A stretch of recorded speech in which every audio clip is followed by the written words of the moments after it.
Sin más, les presento al profesor José María Pérez Collados, que es el director del Máster en Cultura Jurídica, que dirá unas breves palabras introductorias y presentará también a los dos conferenciantes que tampoco necesitan mucha presentación, pues son de sobra conocidos.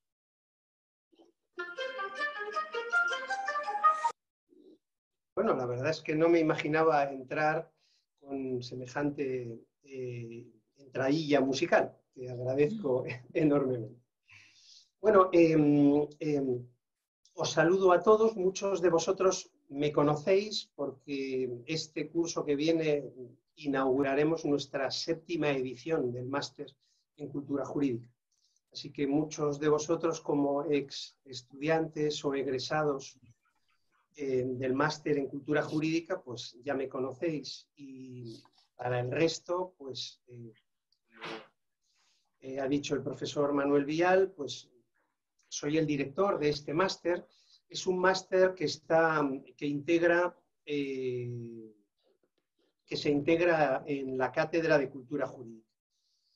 La Cátedra de Cultura Jurídica, como todos vosotros sabéis, es un instituto de investigación y docencia de la Universidad de Girona, enormemente integrado en el ámbito y en el mundo jurídico de América Latina.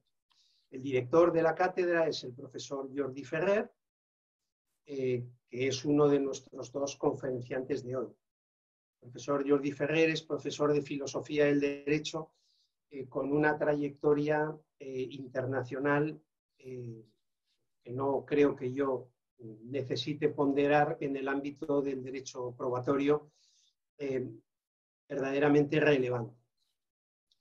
Su presencia en el ámbito de América Latina, en México, en Brasil, en Argentina, en Chile, en Colombia, en esta materia, muy vinculado además con la práctica judicial, con una influencia incluso en el ámbito de la jurisprudencia, que no es ni mucho menos menor, no creo que la tenga que ponderar ahora. Lo conocéis, en parte estáis aquí para escucharle, y en breve yo le daré la palabra. La otra profesora, la otra conferenciante del día de hoy, es otra profesora que tampoco voy a necesitar invertir tiempo en presentarla, porque si estáis aquí para este acto, en buena medida, y también será por ella, por la profesora Daniela Acatín, una profesora de la Universidad Austral de Chile, profesora de Razonamiento Jurídico y Derecho Probatorio, y además la directora del Instituto de Derecho Privado y de Ciencias del Derecho de la misma universidad. Es una profesora que en esta materia, en el ámbito del derecho probatorio, tiene una incidencia y una presencia internacional realmente relevante. Su trayectoria en distintas universidades europeas y americanas ha sido larga, y para nosotros, dentro de lo que es el ámbito de la Cátedra de Cultura Jurídica, es una profesora enormemente presente. Yo debo decir que el máster en Cultura Jurídica le debe bastante, porque cuando empezamos, cuando éramos simplemente un proyecto, su universidad, la Universidad Austral de Chile, fue la primera que creyó en nuestro proyecto y que se animó a participar en este máster, ofreciéndolo también como un título propio. Hoy en día, cuando un estudiante se gradúa del máster en Cultura Jurídica, obtiene 3 títulos: por la Universidad de Girona, por la Universidad de Génova y por la Universidad Austral de Chile. Pero fue esta universidad, la Universidad Austral de Chile, la primera que se comprometió con nosotros. Yo, antes de dar paso a los profesores Jordi Ferrer y Daniela Catino, simplemente quería daros las gracias por participar en este encuentro. Son tiempos enormemente difíciles. Bromeaba con el profesor Ferrer en relación con algunas contradicciones del lenguaje y, por lo tanto, del pensamiento a las que nos enfrentamos hoy en día. Decir nueva normalidad no deja de ser un engaño, no deja de ser decirnos vamos a volver cuando no regresamos, sino cuando nos vamos a un lugar distinto.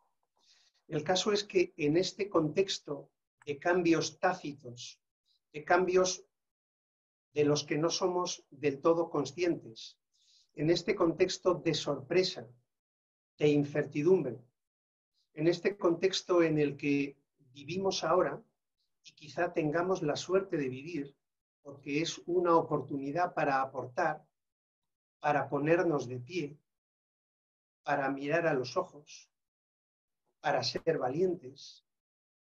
En este contexto que estamos, yo creo que la cultura jurídica tiene su momento, porque la cultura jurídica es transversal, es derecho procesal, es derecho constitucional, es derecho civil, es derecho mercantil, porque la cultura jurídica es criterio, es inteligencia, es tradición, porque parte del hecho de que nos tenemos que respetar a nosotros mismos. Y en ese sentido, yo creo que la cultura jurídica es futuro. Así que, bueno, muchísimas gracias por la confianza de entregarnos estas horas de un día tan lleno de cultura jurídica como es el 1 de mayo.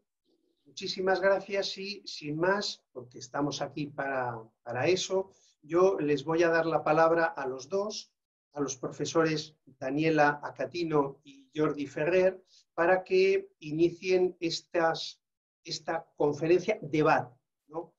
Un turno de unos 20 minutos cada uno, con un más que probable diálogo entre ambos y entre todos con posterioridad.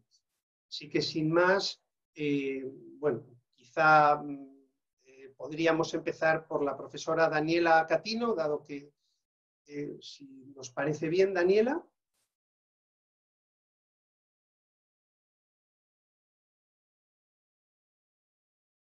Encantada, José María, y muchas gracias por esa presentación y también por esta ocasión de encuentro con el máster, que es, como tú decías, una iniciativa que desde sus inicios nos pareció muy significativa, precisamente por poner acento en temas y en perspectivas que no suelen ser, en cambio, usualmente abordados en estudios de posgrado.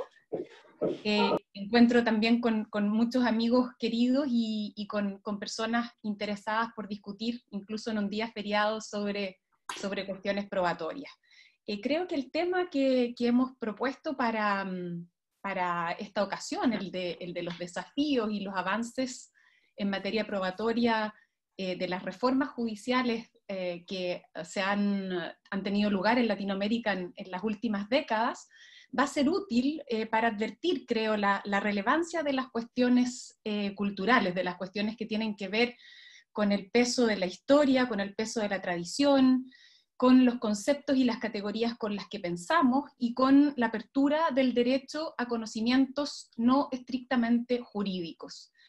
En ese sentido, creo que las reformas procesales, y particularmente las repercusiones en materia probatoria de estas reformas, son bien descritas cuando se las califica como batallas culturales, ¿no? Y en ese sentido yo voy a poner énfasis en mi presentación, sin desmerecer, por supuesto, la relevancia de los cambios regulatorios o legales y los cambios institucionales.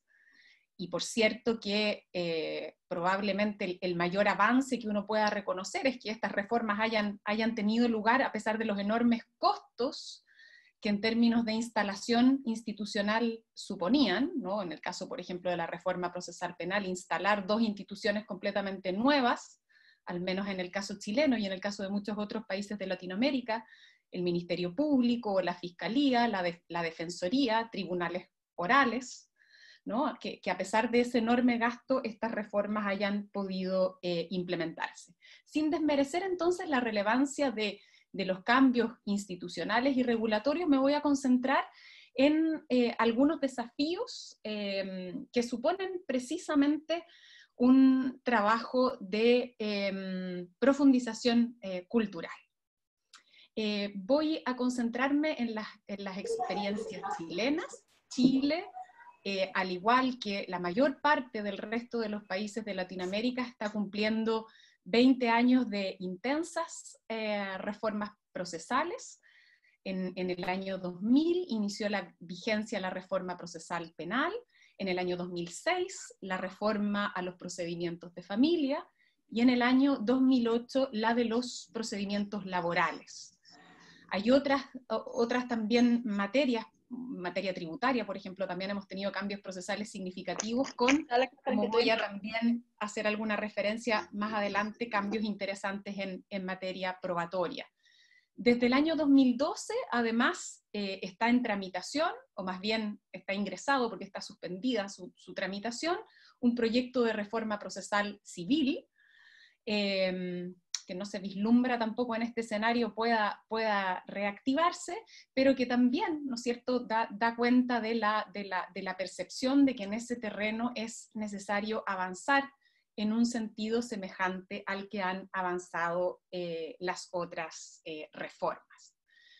Todas estas reformas tienen en común, como se sabe, pero creo que es útil también reiterarlo, tienen en común, yo diría, tres grandes innovaciones en materia probatoria que sin duda representan avances desde el punto de vista, digamos, de una práctica probatoria que pueda realizarse en condiciones que faciliten, garanticen en mayor medida una reconstrucción veraz de los hechos acerca de los cuales se discute en el proceso.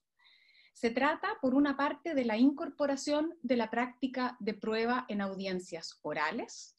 Todas son reformas que transitan, ¿cierto?, que implican el tránsito desde procedimientos escritos a procedimientos orales, que se desarrollan en audiencias, frente, ¿no es cierto?, a la clásica concepción de la práctica de la prueba como la incorporación sucesiva de informaciones a un expediente escrito. En segundo lugar, la libertad tanto respecto de los medios que es posible incorporar o aportar como pruebas al proceso, como respecto de su valoración, frente a la limitación legal de los medios admisibles y también las reglas de tasación o valoración legal. Y por último, algo tal vez que ha sido menos puesto de relieve, pero creo que también tiene relevancia central, es el paso de una posibilidad de rediscusión amplia de las decisiones probatorias mediante recursos a una concepción más bien restrictiva o limitada de esas posibilidades de rediscusión, lo que se verifica a través de, ¿no es cierto?, la sustitución en general del recurso de nulidad del recurso de apelación por un recurso diferente que, al menos en el caso de la reforma procesal penal y la reforma laboral chilena, recibe el nombre de recurso de nulidad y que se aproxima más bien al modelo del recurso de casación, ¿no?, de control de infracciones en la aplicación sustantiva o en la aplicación procesal de la ley. Lo que voy a hacer a continuación es tratar de identificar entonces algunos desafíos fundamentalmente culturales, aunque no solo culturales, pero fundamentalmente culturales, que se relacionan con cada uno de estas innovaciones fundamentales introducidas por las reformas procesales en Chile. Desafíos que, digamos, están siendo advertidos por la doctrina, respecto de los cuales hay discusión académica, hay también propuestas de reforma en marcha, y que en ese sentido me parece ofrecen ejemplos interesantes en torno a los cuales podemos discutir.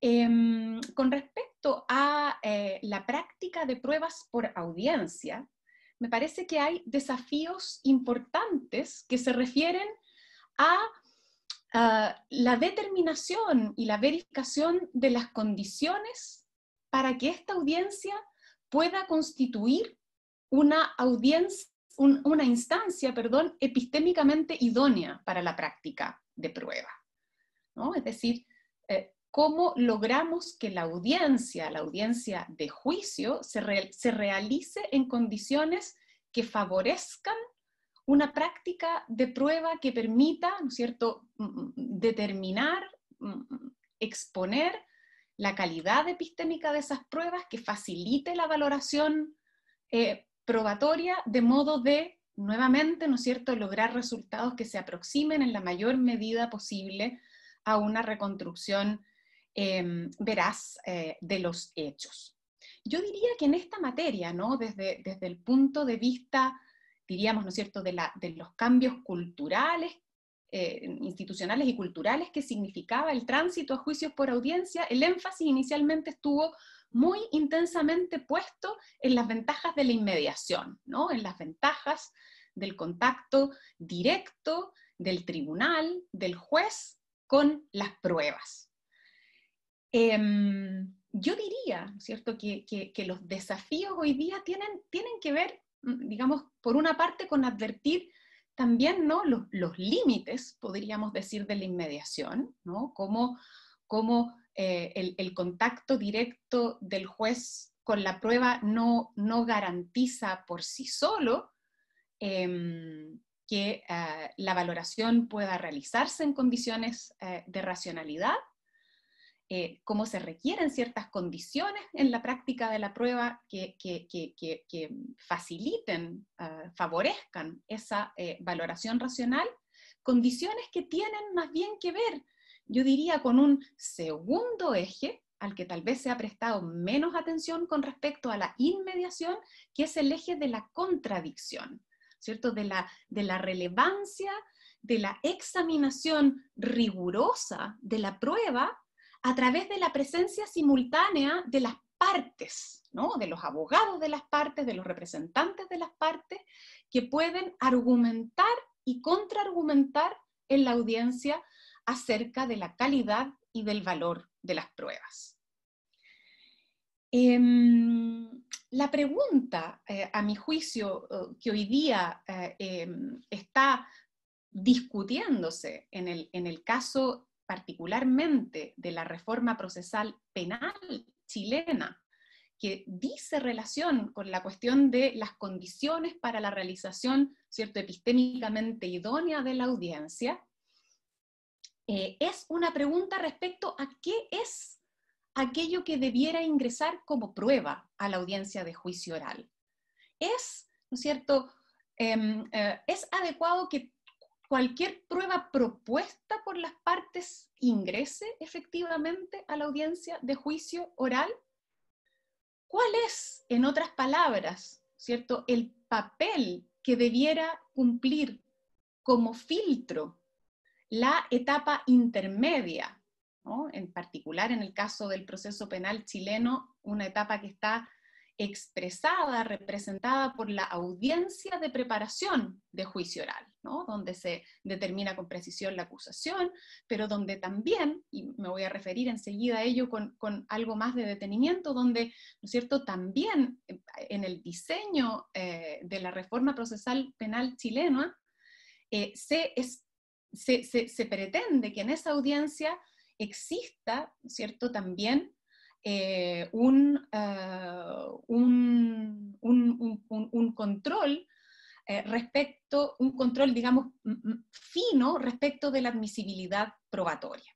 En este sentido, respecto del modelo aplicado por la reforma procesal penal chilena, ella, ¿no es cierto?, apartándose del Código Modelo para Iberoamérica, que inspiró las primeras reformas en Latinoamérica, la de Guatemala, por ejemplo, la del Código de la Provincia de Buenos Aires, y que asignaban al mismo tribunal de juicio oral esta audiencia preparatoria, el conocimiento de esta audiencia preparatoria, el Código Procesal Penal chileno sigue, en cambio, un modelo que también sigue en el Código Procesal Penal de Costa Rica, el de la Ciudad de Buenos Aires, que es asignar esa instancia de control a un órgano diferente, en el caso chileno, el Tribunal de Garantía, ¿no?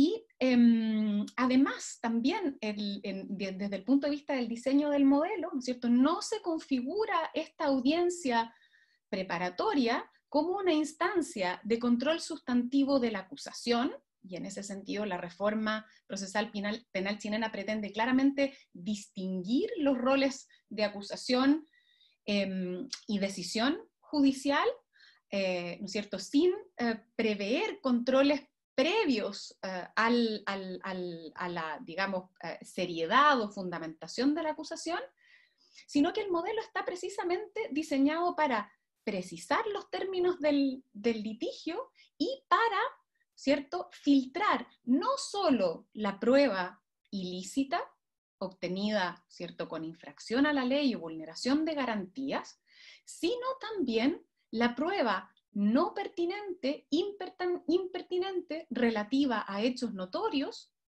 sobreabundante, y también la prueba cuya calidad epistémica no garantice un mínimo de seriedad.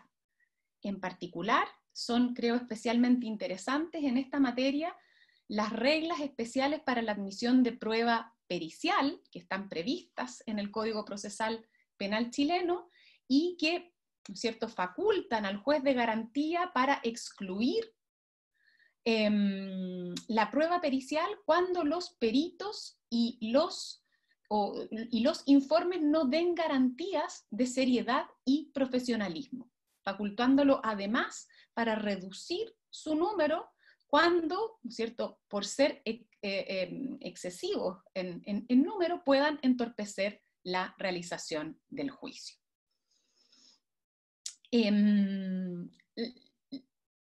La discusión actual en esta materia apunta a poner de relieve que este diseño de un, digamos, filtro de admisibilidad, ¿no es cierto?, que evite audiencias, ¿no es cierto?, con prueba no pertinente, sobreabundante o de baja calidad epistémica, no están cumpliéndose adecuadamente en la práctica, ¿no?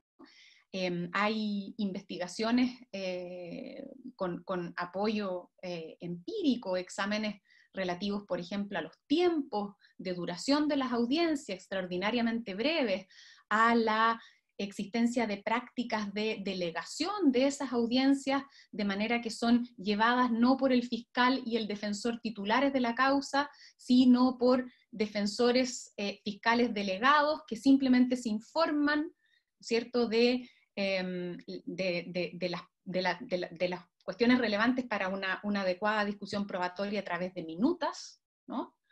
Y por otra parte, ¿no es cierto?, se constata que las exclusiones de pruebas son extraordinariamente inusuales y en general limitadas a las hipótesis de prueba obtenida con vulneración de garantías.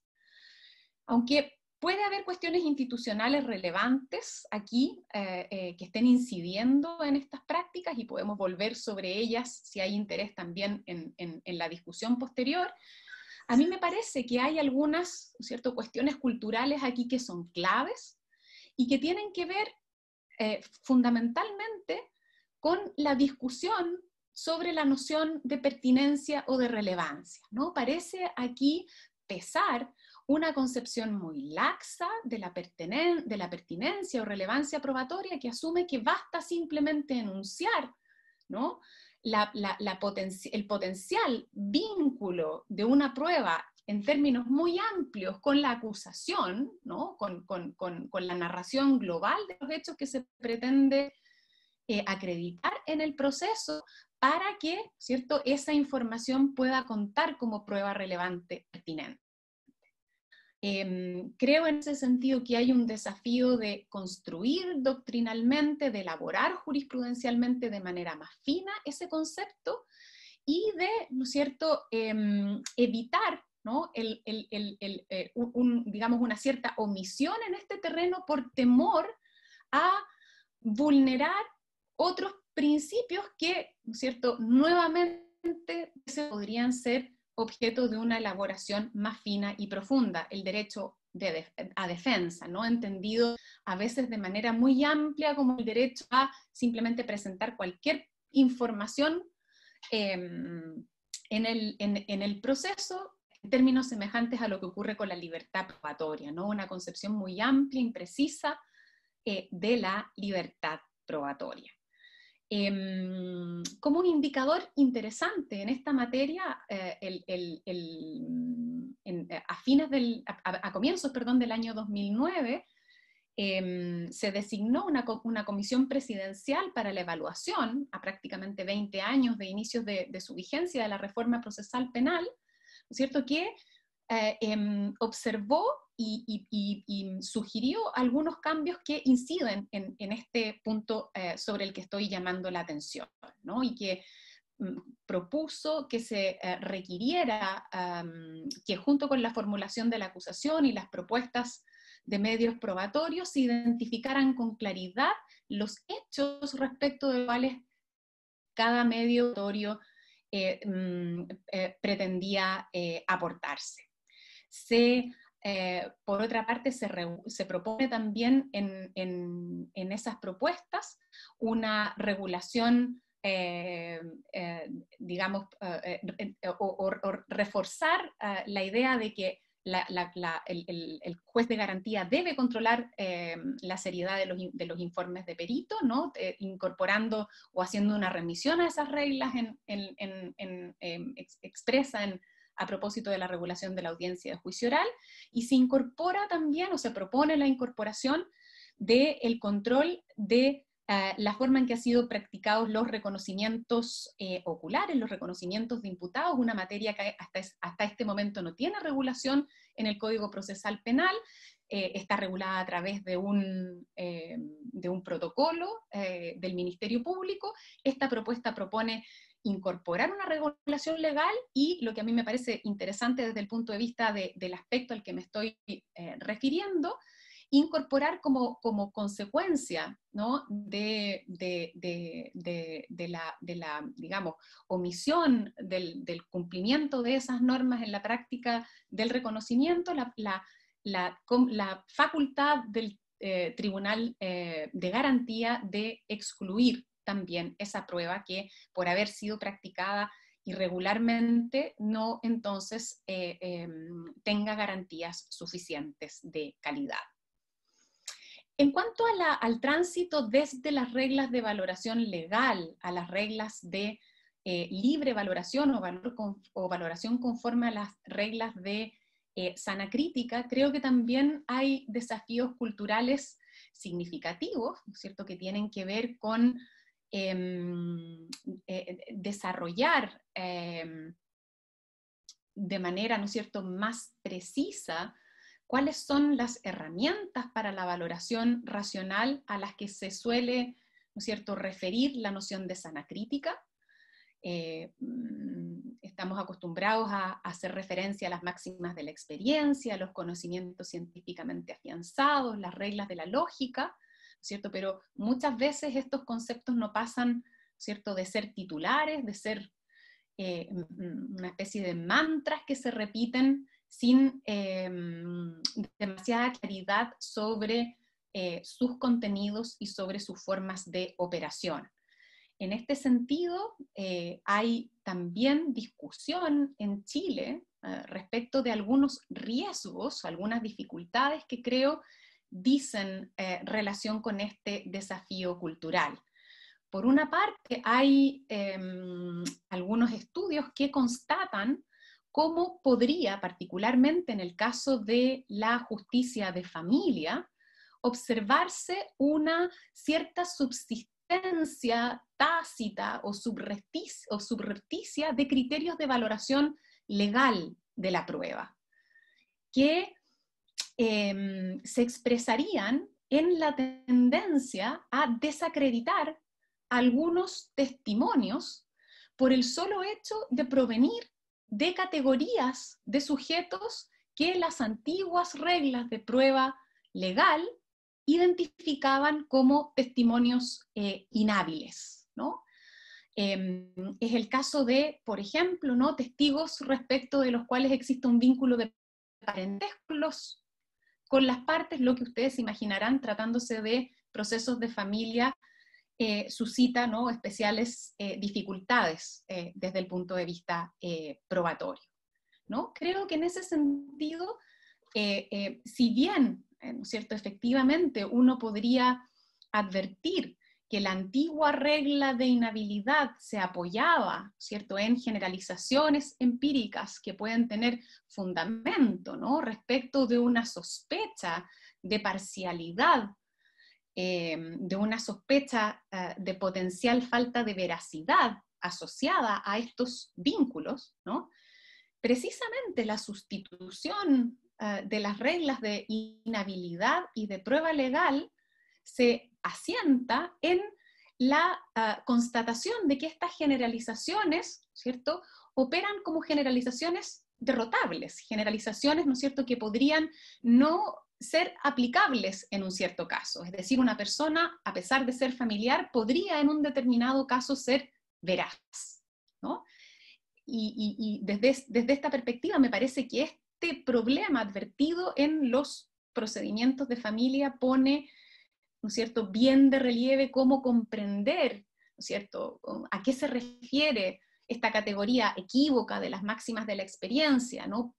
Pensar qué son, cómo funcionan las generalizaciones empíricas que constituyen, ¿no es cierto?, la base para construir los argumentos de valoración probatoria, los argumentos acerca de la fiabilidad, acerca de la fuerza, en este caso probatoria de un testimonio, son extraordinariamente relevantes. Hay también, me parece, un segundo desafío que se conecta, yo diría, con un vacío que también deja la sustitución de las pruebas legales por la libre valoración, y es el vacío relativo a las reglas de decisión, ¿no? Las reglas de prueba legal operan, ¿no es cierto?, al definir que cuenta como plena prueba también como reglas de decisión, reglas, ¿no es cierto?, que permiten justificar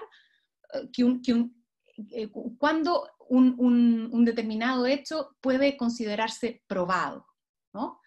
Y el paso a reglas, digamos, el paso de reglas de valoración legal a la valoración libre, ¿no?, deja en ese sentido un vacío que en el caso particular de Chile, cuando se trata de procedimientos de familia, laborales y también otros procedimientos que han transitado a la libre valoración, como los procedimientos tributarios o de libre competencia, no ha sido, ¿no es cierto?, no ha sido abordado legislativamente a través de la identificación de estándares de prueba.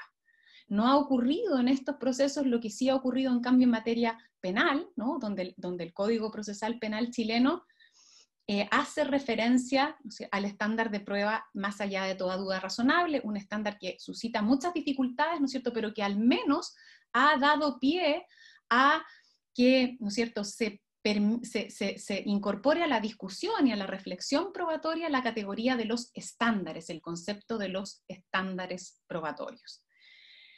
Sé que este es un concepto muy querido para el profesor Jordi Ferrer. Él ha hecho aportaciones muy significativas, ¿no es cierto?, para justamente reflexionar sobre el papel de los estándares probatorios, así que voy a dejar simplemente hasta aquí la exposición para no extenderme más allá de los 20 minutos, y voy a cerrar con un comentario muy breve, sin perjuicio de poder volver luego en la etapa de la discusión, sobre la tercera de las innovaciones, la innovación que tiene que ver con la limitación del alcance de los recursos en materia probatoria, donde yo diría que el desafío también aquí está conectado con los conceptos vinculados a la libre valoración y a la valoración racional, porque, ¿no es cierto?, la gran pregunta es cómo puede conciliarse la valoración libre con la existencia de un control recursivo. Los controles a través del recurso de nulidad están diseñados, en el caso de las reformas procesales chilenas, bajo la forma de controles dirigidos a la fundamentación probatoria.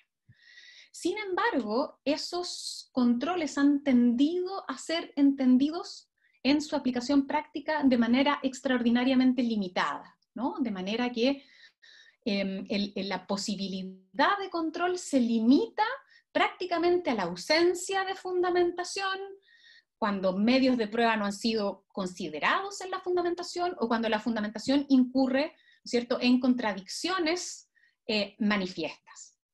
Pero se está dejando de esta manera fuera de cobertura, ¿cierto?, la hipótesis de valoraciones irracionales, ¿no? de infracciones a las reglas de valoración racional. Entonces también aquí me parece que de nuevo este énfasis cultural inicial en la inmediación ha terminado por pesar negativamente, ¿no? Tendiendo a poner extraordinaria importancia, como si se tratara prácticamente de un método de decisión, ¿no? Por una suerte de iluminación que sobrevendría al juez en contacto con la prueba, una terminología que uno puede observar en algunas decisiones que rechazan, ¿no? En el caso de las Cortes de Apelaciones y Corte Suprema, entrar al conocimiento de cuestiones de fundamentación probatoria, una suerte de iluminación en contacto inmediato con la prueba, ¿cierto? Y restando de esa manera un espacio significativo para la evitación de errores que particularmente en materia penal tienen, como sabemos, consecuencias radicales. Bien, dejo hasta acá esta primera intervención y voy tomando nota de sus preguntas para volver entonces a lo que parezca más relevante luego en la discusión. Dejas el asunto en el punto que probablemente más le inquiete al profesor Jordi Ferrer. Ya has visto que ya tienes una pregunta en el chat, así que Jordi, cuando quieras. Eso antes de que hable el profesor Ferrer, yo quería recordar esto que acabas de mencionar tú, José María, que pueden ir, porque hay gente que se ha incorporado más tarde, que pueden ir poniendo sus preguntas o comentarios en el chat. Ya hay alguno para la profesora Catino. Y bueno, así evitamos, si todos lo ven allí, evitamos que se repitan preguntas y alargar innecesariamente la sesión. Adelante, Jordi, perdona. Muchísimas gracias. Lo primero que quiero hacer, que no puede ser de otro modo, es agradeceros a ti, Manuel, y a José María, la invitación para estar aquí hoy y hacerlo también acompañado no solo por vosotros y por todos los compañeros que nos están viendo, sino por la intervención previa de Daniela Catino. En realidad, unas cuantas de las cosas que quería decir han sido ya mencionadas también por Daniela, con lo cual eso me va a permitir, afortunadamente para todos, ser más breve. No más breve que Daniela, sino más breve de lo que yo acostumbro a ser, que es poco, digamos. Con lo cual, en este caso espero serlo un poco más. Yo creo que el tema de las reformas procesales, especialmente en materia de prueba, que hemos vivido en todos nuestros países, en España solo en el proceso civil, no en el penal, aunque ahora mismo, en estas semanas pasadas, se acaba de constituir la comisión para redactar un anteproyecto de nueva ley de enjuiciamiento criminal. No sé si llegará a término, creo que desde que se aprobó la vigente, que tiene más de un siglo, pues ha habido como cerca de 30 comisiones para redactar una nueva ley, nunca han llegado a término. Entonces, no, si confiamos en la inducción, deberíamos decir que esta vez tampoco, pero si somos optimistas, pues entonces quizás se llegue. Bueno, digo, en España solo en el proceso civil, en la mayoría de países de Latinoamérica se ha abordado también en el civil o en el penal, y en muchísimos de los casos en primer término en el proceso penal, con lo cual el alcance de las reformas ha llegado de forma generalizada mucho más profundamente en el caso del proceso penal. Y esto tiene mucho de cultural, y por tanto tiene mucho de interés para un máster como este en cultura jurídica. ¿Por qué las grandes reformas procesales, que como decía Daniela, pues son también una batalla, son una batalla, son el resultado de batallas y abren nuevas batallas. Y por tanto, de alguna manera también son el resultado de batallas culturales y son el reflejo de la cultura jurídica de un país en un cierto momento histórico y a veces incluso la avanzadilla de esa cultura jurídica, de tal manera que a razón de la reforma procesal, igual que sucede con algunas sustantivas, pueden cambiar muchas cosas también en la cultura general jurídica de un país, ¿no? Y yo creo que todas estas circunstancias se dan en esto. Yo quisiera poner el acento en las cuestiones probatorias, que es lo que hoy hemos acordado hacer, y en un aspecto, y es en cómo se traslucen en nuestras legislaciones la pobreza intelectual que tiene nuestra cultura jurídica en materia probatoria.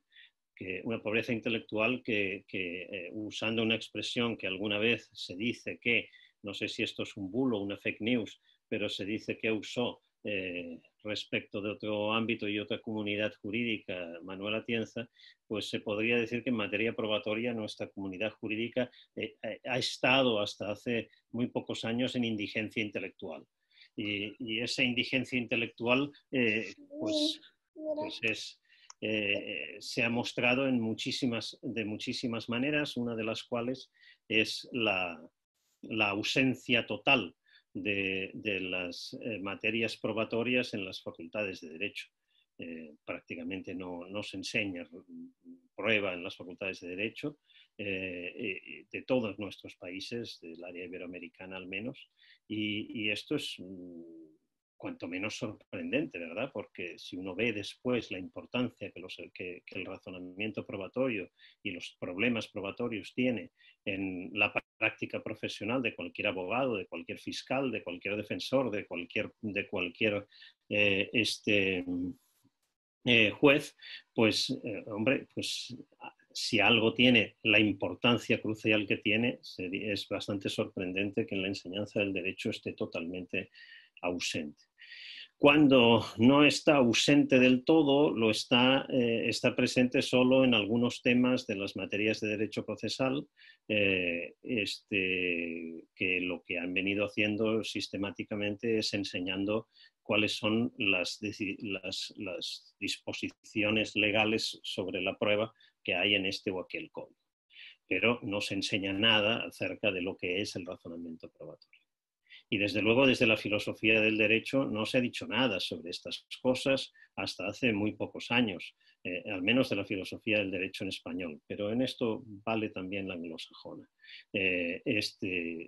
Incluso siendo uno de los temas preferidos de los filósofos del derecho de los últimos 50 años, la justificación de las decisiones judiciales, pues siempre se han dedicado a la quaestio facti, a las decisiones interpretativas, a los problemas interpretativos, a la calificación jurídica, a los problemas de derecho y moral, etcétera, etcétera, pero sobre los hechos, por favor, no me los ponga sobre la mesa porque esto es muy aburrido y además hay poco que decir.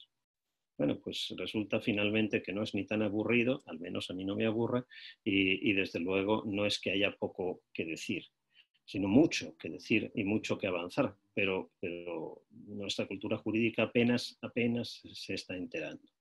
Y esto se muestra también en nuestras legislaciones, porque las legislaciones, al final, de una forma o de otra, son el resultado de comisiones de redacción, de comisiones en las que están académicos y prácticos, que hacen un proyecto, después que pasa por los asesores legales de los partidos, de los asesores legales de los gobiernos, etcétera, por un montón de juristas, y acaba saliendo un proyecto de ley y después, finalmente, una ley. Todos esos juristas tienen escasa o nula formación probatoria. Y cuando tienen escasa o nula formación probatoria, acaba resultando lo que acaba resultando. Yo diría que hay en las legislaciones procesales de nuestros países, de estos últimos 20 años, algunos avances importantes, muy significativos, también en materia probatoria, también en materia probatoria. Algunos avances, algunos de los cuales ha destacado Daniela en su intervención anterior. Pero quedan también algunos avances a medio camino y sobre todo algunos pasos que, bueno, como se ha dado un paso hacia adelante y otro paso hacia atrás. Y Daniela destacaba también alguno de ellos. Por ejemplo, se da el paso adelante de abandonar las reglas de prueba legal, de abandonar un modelo vinculado además a un tipo de proceso, diría, no especialmente garantista de los derechos, etc. Se da el paso adelante de asumir en muchos casos la averiguación de la verdad como objetivo de la prueba en el proceso. Se da el paso adelante de exigir la inmediación del juez, etc. Y después se da el paso atrás de eso tiene que ser allá, ahí no. Y después se da el paso atrás de concebir la inmediación como un modo de obtención casi por ósmosis de los resultados probatorios y la inmediación como impedimento de control, de eliminar la idea del recurso de apelación y pasar a un recurso de nulidad que se parece más a un control de nuevo de la quaestio iuris y no de la quaestio facti, etc. Pasos hacia adelante y pasos hacia atrás. Y mezclas de concepciones probatorias que si se tuviera una buena concepción de lo que es el razonamiento probatorio no se harían. Entonces uno puede ver cómo una concepción persuasiva o psicologista o subjetivista de la prueba se mezcla con elementos de una concepción racionalista de la prueba, elementos que son totalmente antitéticos unos con los otros y donde no pueden sobrevivir en absoluto, como no puede sobrevivir en absoluto la exigencia simultánea de motivación y a la vez la concepción de la prueba como vinculada a la convicción judicial.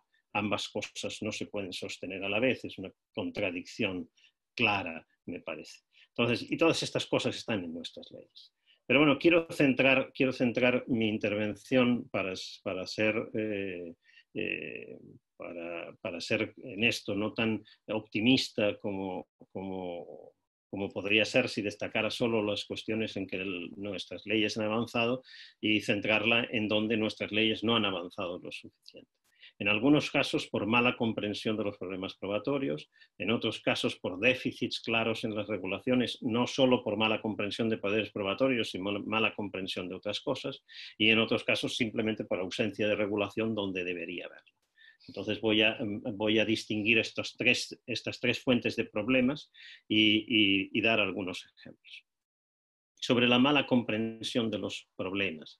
Por ejemplo, creo que hay en general una mala comprensión del binomio proceso inquisitivo-proceso adversarial, que ha dado lugar además a una especie casi de insulto que se usa bastante en nuestra jerga y en nuestra comunidad, que es el de llamarle a uno inquisitivo, ¿no? Es que tú eres favorable a un proceso inquisitivo. Es un insulto tremendo. Es mentar la madre, pues justo lo que va por debajo de eso es llamarte esto. Porque claro, es que tú no estás a favor de la protección de los derechos, no estás a favor de las garantías procesales, no estás a favor de todas estas cosas. Pero todo esto hecho como una etiqueta que evidentemente no sirve para entender las cosas y no sirve desde luego para poder analizarlas debidamente. También a la vez, al otro lado del insulto del inquisitivo está el elogio de lo adversarial, entendido otra vez como otra etiqueta que desgraciadamente para quienes la usan pues no tiene referencia. Porque el modelo adversarial que se tiene en mente cuando se habla del adversarialismo no existe en ningún país.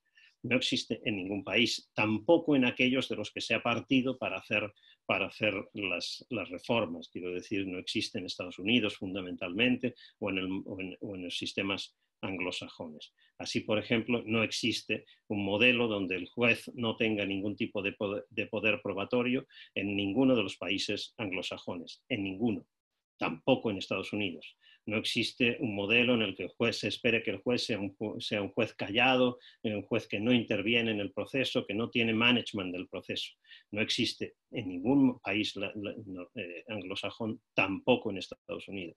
Entonces, si vamos a partir de esto y vamos a partir de esta experiencia de otros países para incorporar modificaciones en los nuestros, parecería que la primera obligación cultural es enterarnos bien de cuál es el modelo en el que se está trabajando. Y esa incomprensión de lo inquisitivo adversarial ha llevado a algunas discusiones, en mi opinión, relativamente mal enfocadas, como por ejemplo las discusiones acerca de los poderes probatorios del juez, como por ejemplo toda la parte que tiene que ver también con los cursitos sobre litigación y técnicas de litigación en lo adversarial, etcétera, etcétera.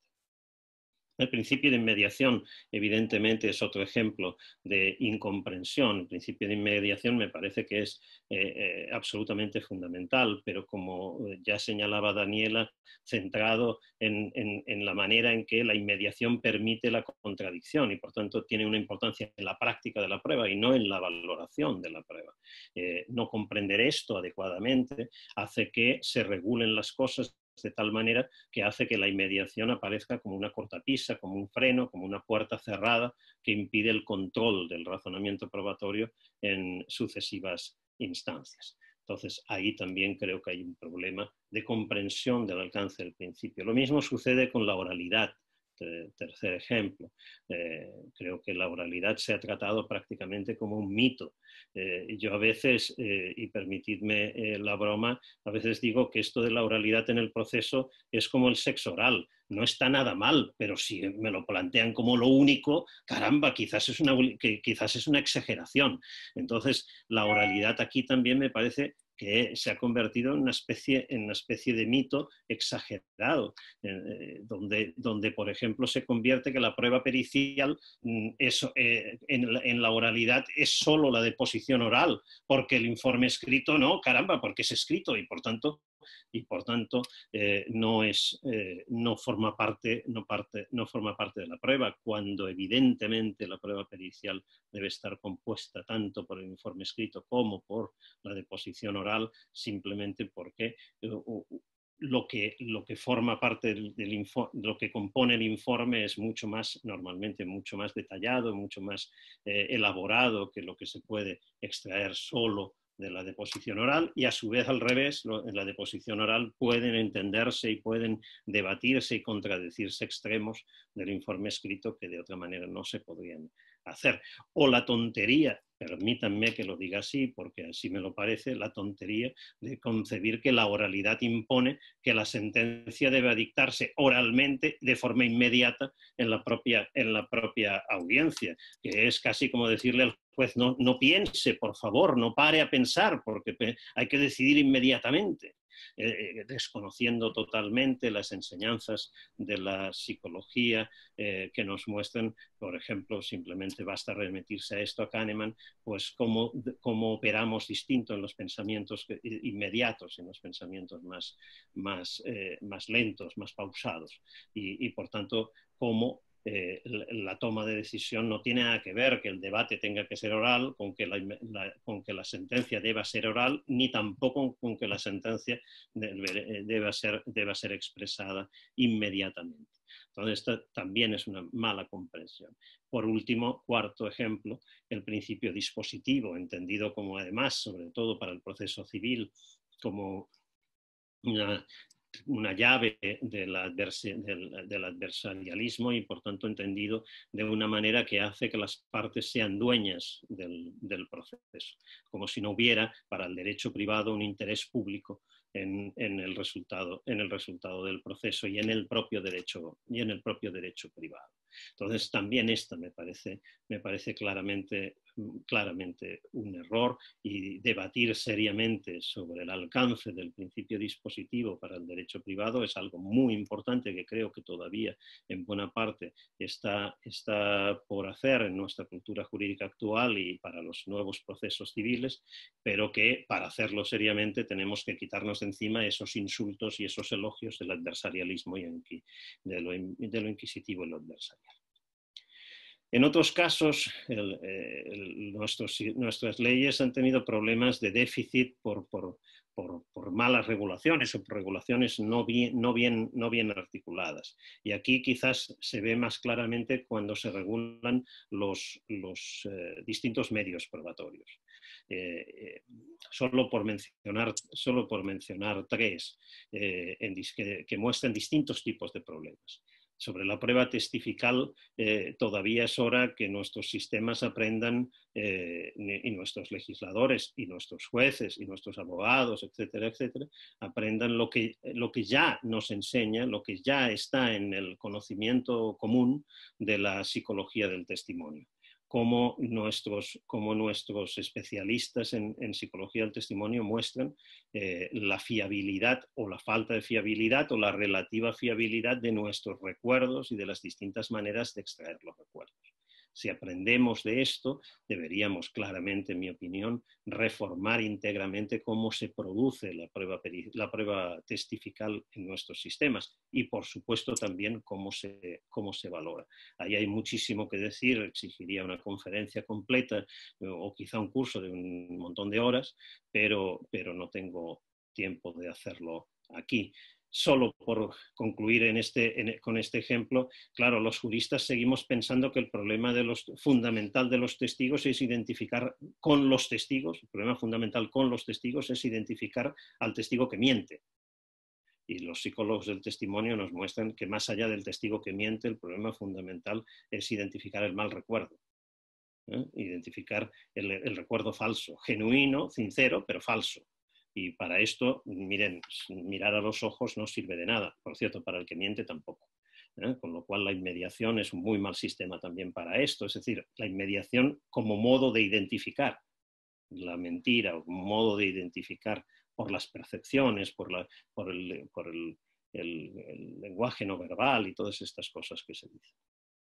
Segundo ejemplo, la prueba pericial misma. Sobre esto, sobre la prueba pericial, hay muchísimo camino que recorrer y los juristas tenemos muchísimo por recorrer, porque todavía seguimos trabajando con la prueba pericial y con los problemas que plantea la prueba pericial con dos extremos. En un extremo está la deferencia absoluta, el juez simplemente incorpora a su sentencia lo que diga el perito, y con lo cual el juez está delegando en el perito la decisión del caso, abandonando su función para traspasársela al perito. Pero claro, esa deferencia absoluta entra en total crisis cuando tengo peritos que me dicen cosas contradictorias. Tengo peritos en un sentido y peritos en otro sentido. Entonces entramos en crisis porque mamá, ¿qué voy a hacer si me dicen cosas distintas? Y entonces mamá le dice, no te preocupes, llama a un tercero y decide como en el fútbol 2-1. ¿No? Y claro, llamar a un tercero y que sea 2-1, eso con la averiguación de la verdad no tiene nada que ver, porque es absolutamente casualidad que haya dos en un sentido y uno en otro, y evidentemente pueden ser los dos los equivocados y uno el acertado. Por tanto, ese es un muy mal sistema. Entonces, ¿cómo lidiamos con los desacuerdos de los peritos? Esta es una pregunta que deberíamos formularnos, y qué sistemas procesales y qué diseños procesales son adecuados, qué estrategias procesales son adecuadas para lidiar con los desacuerdos periciales y, por tanto, para incorporar ese conocimiento experto al proceso judicial. Sobre esto, nuestros sistemas, desde luego, y nuestras leyes son francamente mejorables. Y por último, la prueba documental. La prueba documental, de alguna manera, ha sido totalmente desafiada en sus formas en estos últimos, yo diría, al menos quizás 4, 5, 6 años, sin ir mucho más atrás, ¿por qué siguen nuestros sistemas anclados en el documento público, el documento privado? El documento público da fe, el documento privado no. Por cierto, a veces el documento público hasta hace prueba plena, pero claro, no hemos descubierto, por ejemplo, el blockchain y todos los elementos de fiabilidad que para los documentos pueden representar nuevas tecnologías. Y esto debería ser claramente hacernos repensar algunas cosas muy serias sobre la prueba documental que todavía no están repensadas.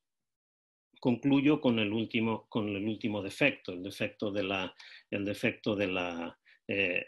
ausencia de regulación. En este punto mencionaba Daniela Catino antes el caso de los estándares de prueba.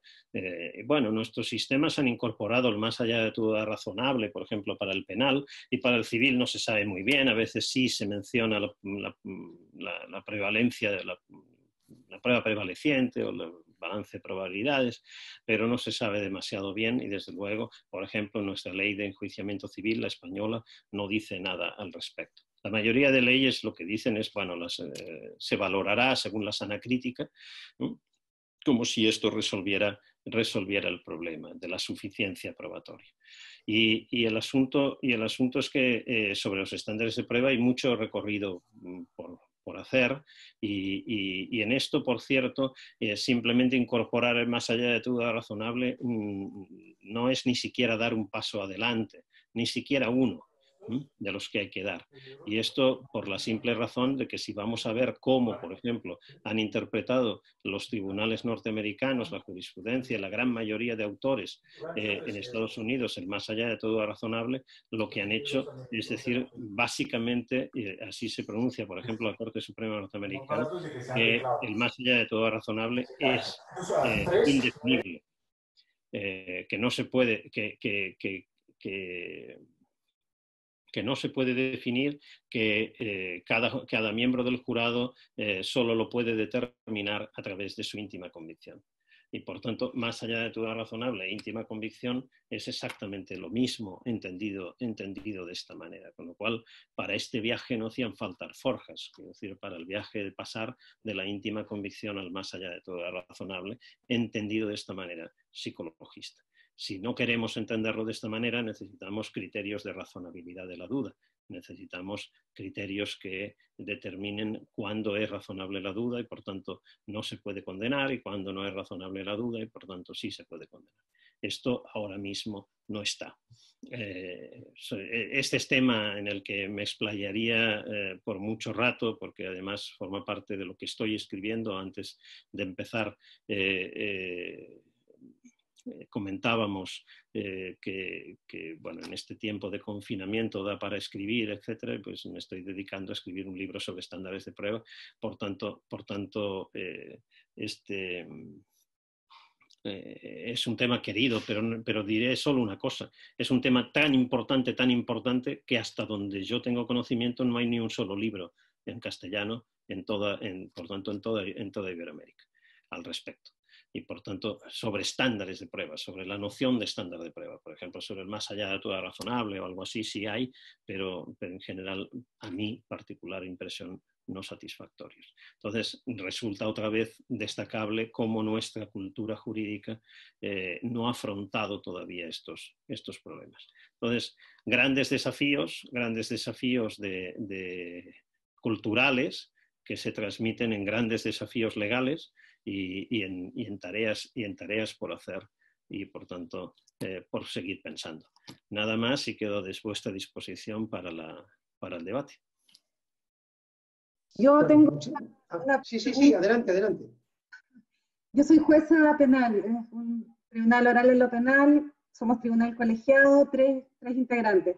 Y a propósito de lo que mencionaba sobre las sentencias que son muy rápidas, que piden reflexionar, leía un comentario también sobre la deliberación, que la resolución o el sentido de para dónde va el fallo debe inmediatamente darse después del juicio. ¿Sabes qué? Nos pasa mucho que con estas audiencias que duran más de una jornada o que son muchos delitos, muchos participantes, termina el juicio, tenemos muy poco rato para dar la decisión y es casi imposible reflexionar o razonar cuando has estado 2, 3 mañanas escuchando, donde tienes distintos peritajes, donde si estás redactando estás entre preocupado de tomar nota o de escuchar. El ser humano no tiene una capacidad de concentración tan larga. Entonces, mi consulta va, si esta reflexión o este análisis de que la sentencia muy pronto impide reflexionar, considera también el veredicto o la decisión de condena o absolución. Sí, sí, totalmente, totalmente. Sí, creo que no se debe anunciar el veredicto de forma inmediata, me parece absolutamente injustificado, porque si no nos obliga a que cuando después redactaremos o pensaremos la sentencia ya estamos atados por esa primera impresión que nos ha llevado al delito. La idea, lo que ha mostrado en esto la psicología, es que somos mucho más podemos caer mucho más en las falsas impresiones cuando tomamos decisiones inmediatas. Mientras que si no tomamos decisiones inmediatas, es mucho más fácil que podamos pausar y abstraernos de las impresiones, por ejemplo, de las impresiones de que un abogado es más brillante que otro en exponer, de que hasta un abogado es más guapo que el otro, o de que el testigo tal me resultó muy convincente por lo seguro que hablaba. Esas impresiones, esas percepciones, estamos mucho más apegados a esas impresiones cuando decidimos de forma inmediata que cuando lo hacemos de forma pausada. Esto lo sabe la publicidad, lo saben los publicistas, ellos sí lo han aprendido porque les va su dinero en ello y buscan que tomemos decisiones inmediatas. Entonces no solo nos ponen la publicidad, sino nos dicen, y a los 25 primeros descuento, para que inmediatamente uno compre, porque a veces pasaría que si tomara un poco de distancia y lo pensara, quizás no lo compraría, porque no estaría tan sugestionado por la imagen del anuncio que acabo de ver. Bueno, esto es simplemente cómo los seres humanos razonamos. Si aprendemos de eso, entonces, y claro que los jueces también son seres humanos y los jurados también son seres humanos, etcétera, aprendemos de eso, tenemos que sacar esas conclusiones. Perfecto Andrés Ibáñez, que digo yo que será un juez bastante garantista, que fue un juez garantista y que fue un juez además muy conocedor de los problemas probatorios, etcétera, él decía siempre, mira, a veces uno decide el veredicto y cuando se pone a redactar la sentencia, él usaba la expresión, te das cuenta que la pluma no corre. Es decir, que los argumentos, que no consigues fundamentar lo que habías pensado. Y en ese momento, en el momento que tienes que cambiar la decisión porque te das cuenta que no estaba bien fundada. Pero claro, si ya la hemos anunciado no la podemos cambiar, ¿no? Y entonces algún juez me contaba, dice, bueno, es que a veces me encuentro con, ¿y ahora qué hago? Porque creo que la decisión que anuncié es equivocada. Y dice, bueno, me queda una opción, redactar una sentencia tan desastrosa que facilite el recurso. Pero estamos locos si esto es lo que queremos promover. Entonces, sí, yo tampoco no creo que haya que anunciar el veredicto en absoluto. Creo que no pasa nada por esperar unos días. Les recuerdo tanto a Daniela como a Jordi que también están las preguntas en el chat. Puede intervenir la gente de viva voz, pero también hagámonos cargos de las preguntas que están en el chat para que no queden...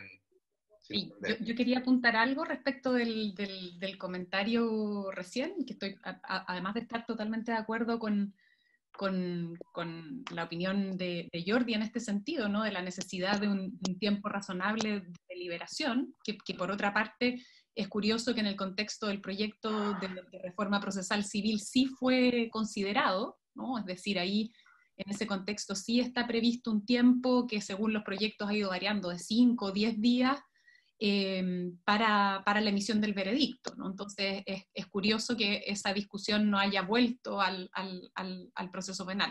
Y creo que también la existencia de ese tiempo de reflexión, además de permitir operar efectivamente la fundamentación como garantía en primer lugar para el propio juez, ¿no? O sea, una especie de mecanismo de autocontrol del propio juez o del tribunal, permitiría evitar algo que a mi juicio constituye una práctica que mina de alguna manera la legitimidad de las decisiones judiciales, y es que muchas veces, en el caso al menos chileno, donde el tribunal, como justamente se indicaba, es colegiado, las sentencias terminan teniendo a veces votos de minoría, ¿no? El voto del juez disidente, que muchas veces son mejores fundamentados que el voto de mayoría, ¿no? Y el voto de mayoría no se hace cargo del voto disidente.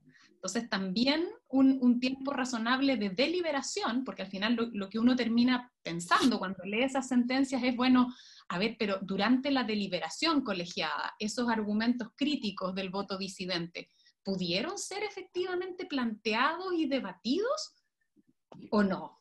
¿No? ¿O no hubo tiempo suficiente para eso? Entonces creo que digamos, esa práctica también ilustra las debilidades de un tiempo tan limitado de deliberación. Nos preguntabas también por chat si recomendaríamos algún libro sobre prueba testimonial. Sinceramente creo que de lo que ha salido últimamente, de los mejores sin duda es el libro de Vítor Lía de Paula Ramos, un colega brasileño, que se llama Prueba Testifical. Tiene edición en portugués, que está en Revista dos Tribunais, y versión en español, que está en Marcial Pons. La mejor es la española, aunque sea una traducción, porque tiene muchísimas, o sea, es ampliada y reformada respecto de la portuguesa, o sea, la edición en portugués, la edición brasileña. Creo que Vítor está trabajando en una segunda edición brasileña para esto.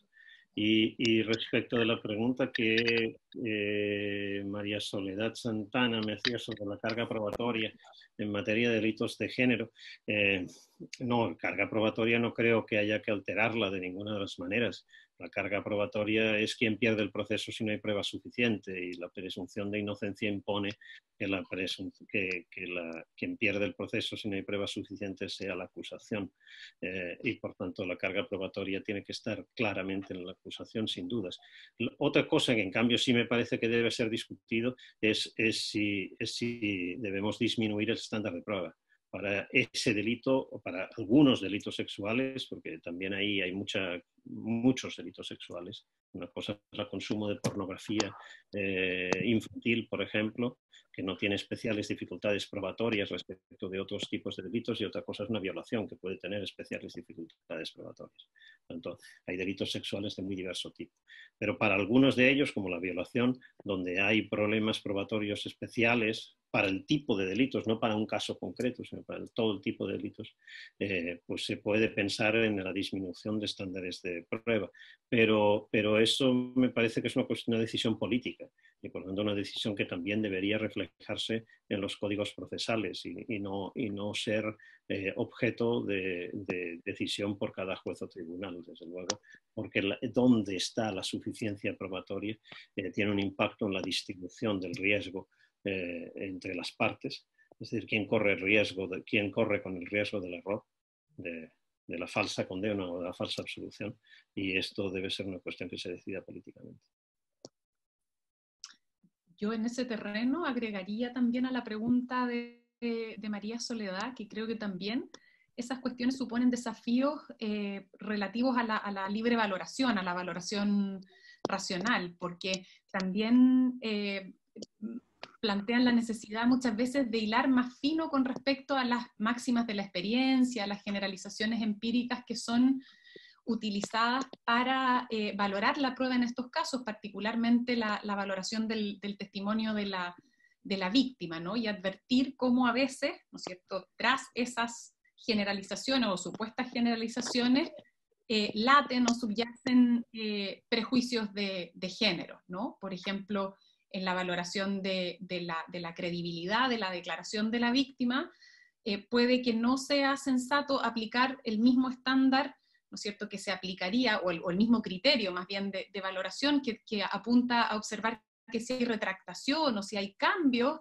en la declaración, eso constituiría un indicio, un indicador, ¿no es cierto?, de falta de veracidad, porque hay, ¿no es cierto?, digamos, una realidad de la declaración de las víctimas de delitos sexuales que sugiere que esas generalizaciones podrían no tener fundamento en esos casos, ¿no? Donde hay un vínculo muchas veces con el agresor que lleva a que la propia mujer dude respecto de su decisión de imputarlo, ¿no? De acusarlo, y en ese sentido eso genere un fenómeno, un tipo de situación en el que la retractación no sea inhabitual. Entonces creo que también hay un desafío en ese sentido, y también un desafío para las etapas iniciales, ¿no? No solo un desafío para el momento del juicio, sino también para las etapas de investigación, ¿no? Preguntarnos sobre cómo, ¿no es cierto?, está siendo tratada y recibida la víctima de estos delitos cuando denuncia,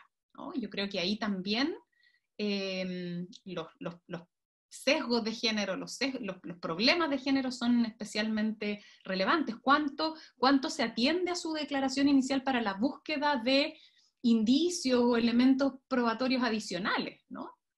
Cómo se desaprovechan en ese momento probablemente oportunidades para una pesquisa más amplia del sitio del suceso o de informaciones de contexto que podrían ser relevantes como corroboraciones luego para su testimonio. Entonces creo que tampoco hay que concentrar toda la atención en el momento de la valoración.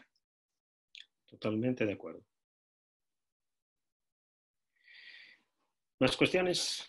Por aquí, a mí me ha sorprendido mucho y me alegro que sea así. Voy a ser de los que lea el libro sobre prueba testifical, que ya veo que en el chat incluso se comenta dónde se puede comprar por internet, ¿no?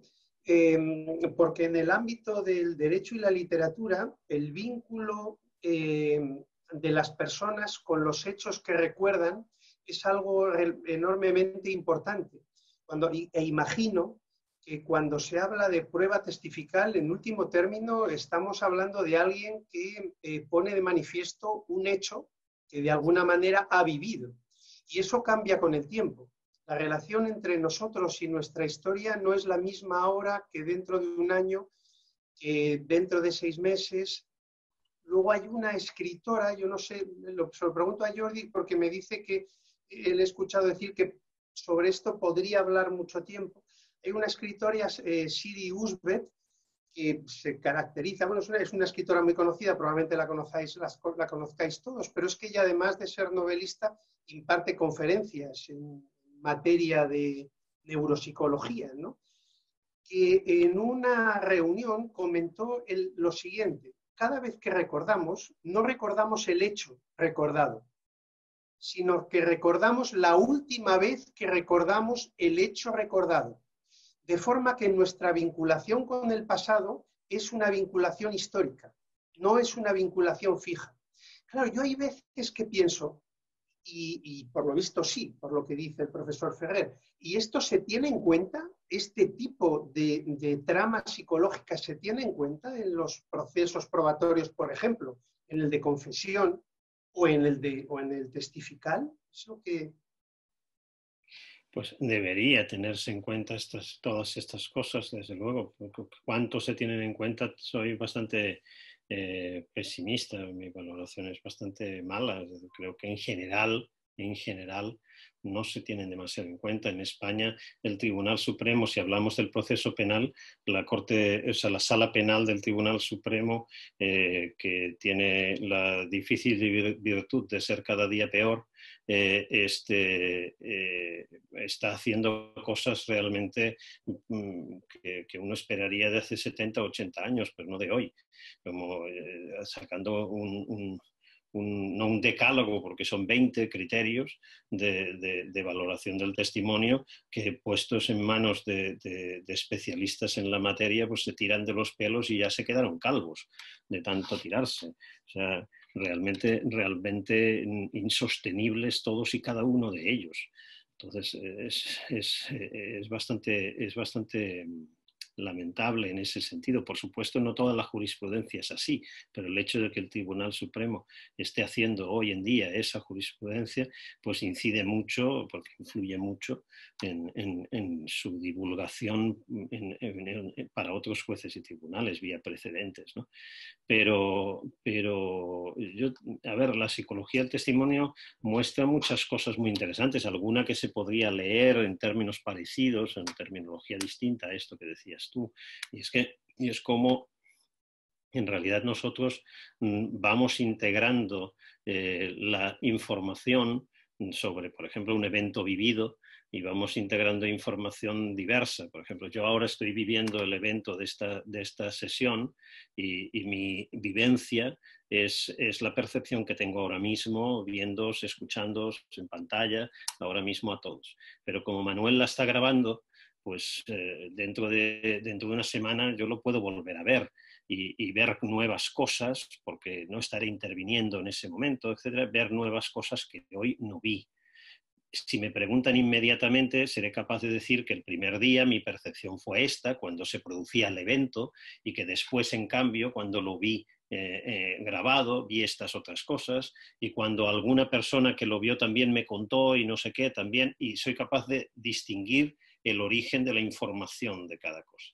Pero nuestro cerebro opera integrando las lagunas con las distintas informaciones que recibimos, de tal manera que acabe montando una historia coherente. Eso supongo que será una versión que te gustará, pero efectivamente así opera nuestro cerebro. Y al cabo del tiempo, lo que primero olvidamos es la fuente de cada una de esas informaciones. Y recordamos la historia completa. Pero al recordar la historia completa, si alguien me pide qué vi cuando se estaba produciendo, contaré cosas que en realidad no las vi en ese momento, sino que fue lo que vi después, lo que alguien me contó después, y lo he acabado integrando todo.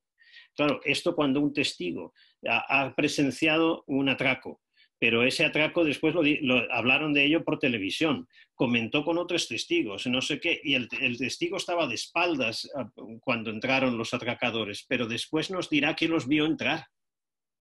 Y será sincero diciendo eso, simplemente porque vio por televisión cómo entraron, o porque se lo contó otro, o porque... Entonces, el problema es aprender de todas estas cosas. Y entonces, por ejemplo, cuando el testigo diga en una primera instancia que entrevistado por la policía, qué es lo que vio, y ese testimonio no se corresponda exactamente con lo que después diga en juicio 4 años después, entonces, y diremos, entonces no es un testigo fiable. Entonces, mire, es que nuestros recuerdos, si esto hace el testimonio no fiable, pues vamos mal, porque nuestro recuerdo siempre es así. Si aprendemos de estas cosas, aprenderemos a valorar mejor la prueba y quizás a cambiar la manera de practicarla. Quizás habría que pensar, para muchos casos, en preconstituir la prueba testifical, es decir, recoger la prueba testifical en un momento mucho más cercano al hecho y obviamente con las debidas garantías. Y no postergarlo a recoger el testimonio y a darle más valor al testimonio que se produce más lejos posible del hecho y por tanto más pervertido. Entonces hay muchas cosas aquí muy interesantes en esto, ¿no? Sí, yo podría agregar que en un ejemplo al que me referí en mi exposición, que es el del reconocimiento, ¿no? Cuando la víctima reconoce al imputado, el juicio oral normalmente es la reiteración de un reconocimiento que tuvo lugar primero en la etapa de investigación, ¿no? y la atención que hoy día se presta a las formas en que se practica ese reconocimiento tiene también conexión o está recogiendo o se espera que vaya recogiendo también los resultados de investigaciones de psicología de la memoria y psicología del testimonio. Y por ejemplo, hay una crítica muy puntual que se recoge en estas propuestas de reforma a las que yo me referí, que resultaron de esta comisión de estudios en 2019 en Chile, apuntaba al hecho de que fuera frecuente que se exhibiera varias veces la fotografía del sospechoso con distintos formatos, ¿no? A veces en fotografía, a veces a la víctima que tiene que reconocerla, ¿no? Y donde uno podría ver muy claramente digamos, el fenómeno de psicología de la memoria al que tú te referías, José María, ¿no? Y que es que, entonces, en estas hipótesis, el reconocimiento podría estar operando no respecto, ¿cierto?, de quién yo vi en la ocasión del delito, sino en este sujeto que yo ya vi antes en la exhibición de fotografía.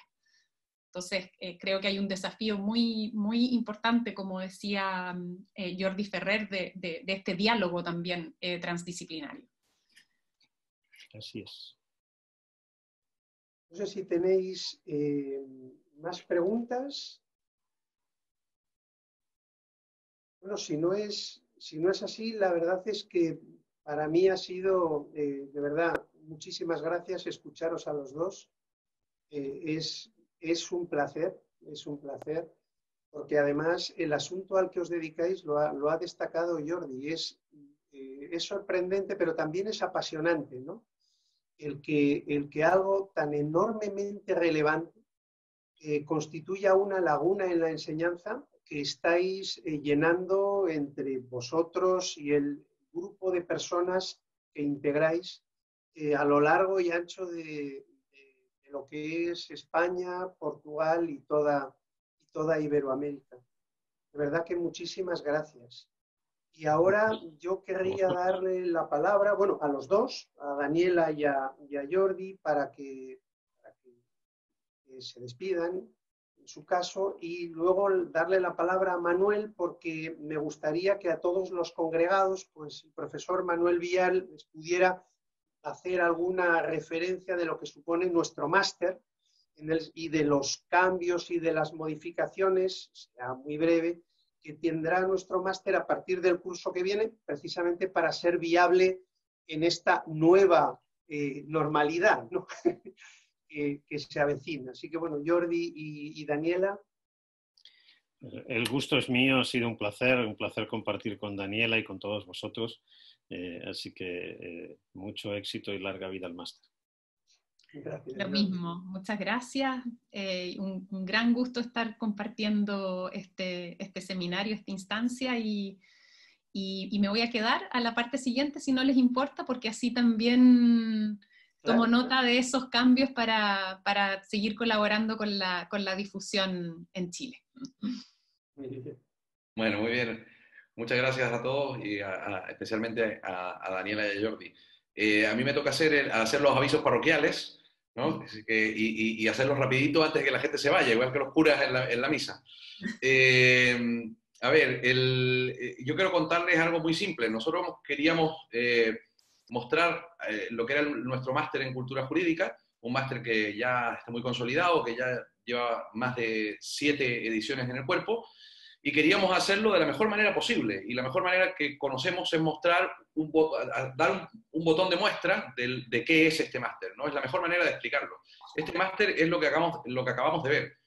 Es decir, meternos en un tema como este, que podría dar, y de hecho da para hacer un estudio o un máster completo, tomar este tema, discutirlo y relacionarlo con otros temas y con otros problemas que existen hoy mismo en el derecho. No quisimos, y esto fue un planteamiento inicial, no quisimos hacer un máster específico sobre una materia, sino que quisimos abordar el derecho desde una visión aérea, ¿no? Tratando de encontrar en sus aristas, en sus distintos recovecos, los problemas actuales que nos aquejan a todos los juristas, a todos los que pertenecemos al mundo del derecho, tanto en la práctica como en la teoría, como en la enseñanza. Esos problemas que están allí, que a veces conocemos de oídas, que a veces abordamos en profundidad, dependiendo de nuestras especialidades, tratamos de recogerlos en este máster. Tratamos de recogerlos, tratamos de analizarlos y tratamos de invitar a las personas que están desarrollando, que están pensando en este derecho del presente y del futuro, por cierto. Y también a los que están pensando el derecho desde el pasado, es decir, preguntándose cómo hemos llegado hasta aquí, ¿no? Este es el núcleo del máster. Y todas las asignaturas que ustedes pueden ver en la página web, que ahora les voy a dejar en el chat, tienen esta estructura, ¿no? ¿Cómo hemos llegado aquí? ¿Cuáles son los problemas que nos aquejan? ¿Y cuál es el derecho que se nos viene en los próximos años? Esta es la idea de la presentación que hacen todos los profesores. De hecho, muchas asignaturas son compartidas por varios profesores diferentes porque abordan distintos aspectos, ¿no? Algunos tocan más aspectos históricos, otros filosóficos, otros del mundo práctico. Tenemos la firme convicción de que este tipo de enseñanza es perdurable, es una enseñanza de larga duración, es una enseñanza que es mucho más útil a la larga, a pesar de que puede haberse lo contrario. A primera vista, esto es como cuando cuando hablábamos ahora de la primera vista, ¿no? de la primera impresión que hay en un juicio y el pensamiento que luego uno va desarrollando y que puede acabar en una decisión diferente, pues pasa lo mismo. Cuando le dicen a uno máster en cultura jurídica, piensa en algo que quizás es poco práctico. Nosotros estamos pensando y estamos cada día más convencidos que es todo lo contrario. Es lo más práctico del mundo porque es un máster en el que el conocimiento, en el que el diálogo que se entabla no tiene que ver con una norma, con un procedimiento, con una cuestión concreta que cambia en muy poco tiempo y muy rápido, sino que con cuestiones más duraderas, con líneas generales del desarrollo del fenómeno del derecho en nuestra sociedad occidental. Esa es nuestra idea, pensar el derecho, cómo hemos llegado hasta aquí, dónde estamos y para dónde vamos.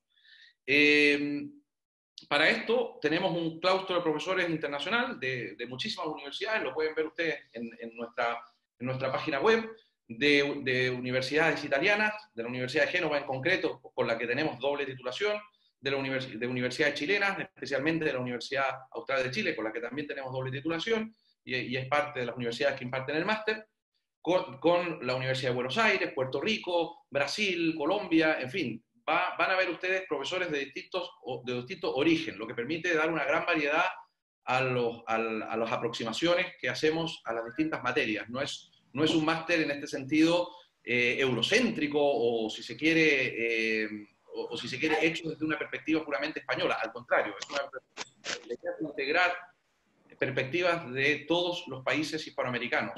Y también de los alumnos, porque como ustedes pueden ver aquí, hay muchos alumnos de distintos países de Latinoamérica y de España, y el alumnado de nuestro máster es también así de heterogéneo. Han cursado el máster alumnos de, creo, la totalidad de los países latinoamericanos, y ese es nuestro desafío, que siga siendo así. Intentamos mantener vigente nuestros contactos y nuestras redes de difusión en todos los países de Hispanoamérica para que nunca falte nadie de ningún país, para que nunca quede un país sin representación, y esto permite, por supuesto, que no solamente sea enriquecedor oír las clases, sino también oír a los compañeros, las experiencias, los distintos sistemas, hacer comparación. Este es el máster. Para hacerlo, además, tenemos